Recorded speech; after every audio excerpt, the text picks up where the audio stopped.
कसे आहात? I hope तुम्ही मस्त आणि मजेत असताल। मी अक्षता विथ बेबी लाईफमध्ये तुमचं पुन्हा एकदा सर्वांचं स्वागत आहे। तर आत्ता वाजले आहेत सकाळचे 6 आणि ब्लॉग करण्याचं कारण असं आहे की खूप मोठी गुड न्यूज आहे आणि सर्वांसाठी तुमच्यासोबत शेअर करायची।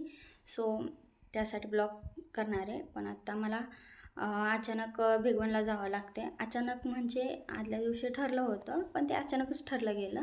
सो अचानकच म्हणावं लागेल। तर भिगवणला जातोय, त्यासोबत गुड न्यूज पण आहे, तर ब्लॉगमध्ये दिसेलच।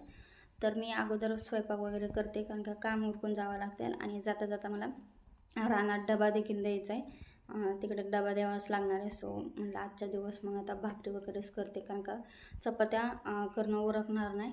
सो मग भाकरी वगैरे करते, आमचा नाश्ता वगैरे करतो आणि निघतो कारण का लवकर जायचं आहे, 10 पर्यंत तिथं पोहोचायचं आहे। तर बघूया आणि गुड न्यूज काय आहे ते ब्लॉगमध्ये कंटिन्यू। तर फायनली सर्व काम आवरून मी निघाले होते भिगवणकडे। बट आम्हाला रानात देखील जायचं होतं, डब्बा द्यायचा होता माझ्या सासऱ्यांना आणि तिथनं पुढे जायचं होतं। सो आम्ही फास्ट जाण्यासाठी टू व्हीलरवर निघालो होतो।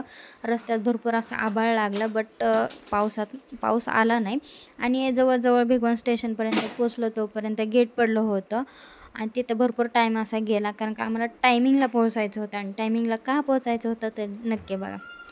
तर टनटडान ही आहे गुड न्यूज, जी की माझ्या माहेरचं घर न्यू होम होणार आहे। सो ते अगोदर बघा आधी जुनं कसं होतं।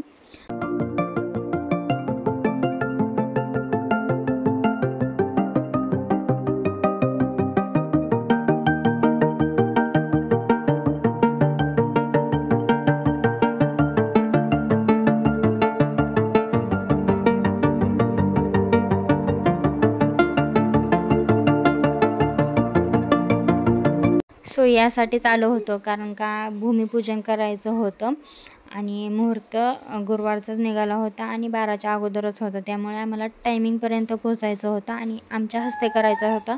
सो त्यामुळे आलो होतो, नाहीतर कारण नव्हतं आमचं यायचं खरं तर। बट असतात ना काही गोष्टी की लहानपणापासून त्या घरापासून जोडल्या गेलेल्या असतात।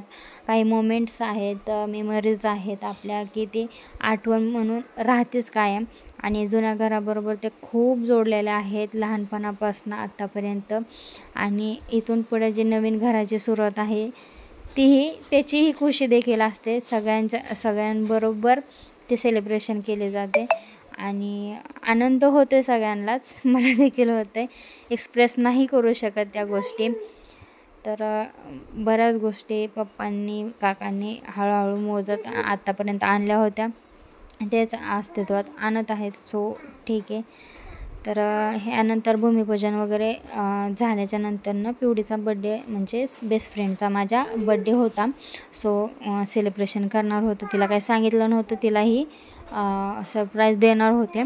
सो आधी भूमिपूजन करून घेऊ, जेवण वगैरे करू, त्यानंतर मग मी सेलिब्रेशन करणार होते। मध्ये भूमिपूजन अहं करिष्ये। तत्रादुल्लासितं महागणपतिं महाकाय सूर्यप्रसन्नप्रभानिर्विघ्नं कुर्मेदेव सर्वकार्येषु सर्वदाग्नानां त्वागणपति भावे प्रियाणां त्वा प्रियप्रतिनिधिनां देवकं अहमजानकरात्मजातिकर्म अक्षणं विपदन्त शोप्रियादुकरस्तु स्वभाणि प्राणश्यामति दो धनन्दति हरि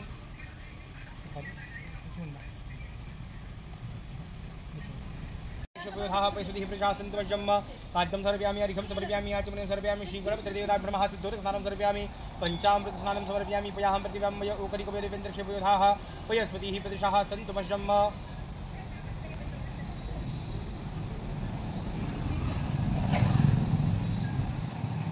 कुर्यात्।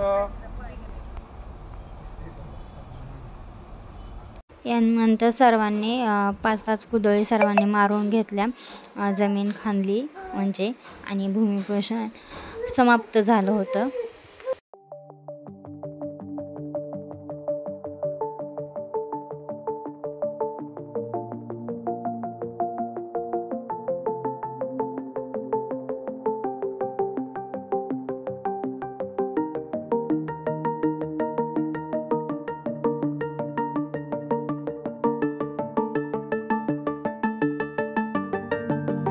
तर बऱ्याच दिवसात नाही पिऊचा मी बड्डे करायला मिळाला, कारण का याच दिवशी मला म्हणजे येण्याचं कारण देखील भेटलं होतं.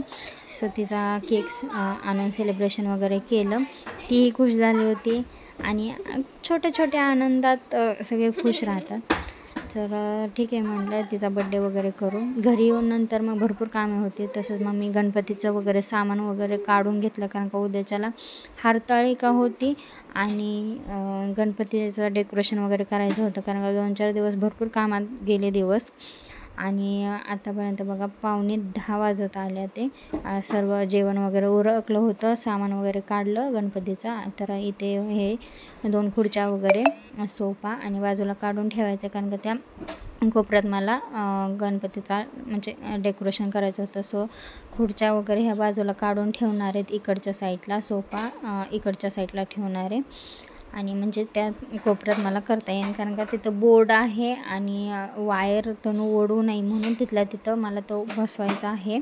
तरी ते बघा मी सोफा वगैरे सेट करून घेतला आहे आणि तिथे कॉर्नरमध्ये तो टेबल सकाळी आणूच आपण, कारण का तणू वगैरे ओढलं जातं. तर व्हिडिओ आवडलाच लाईक आणि सबस्क्राईब करायला विसरू नका. बाय.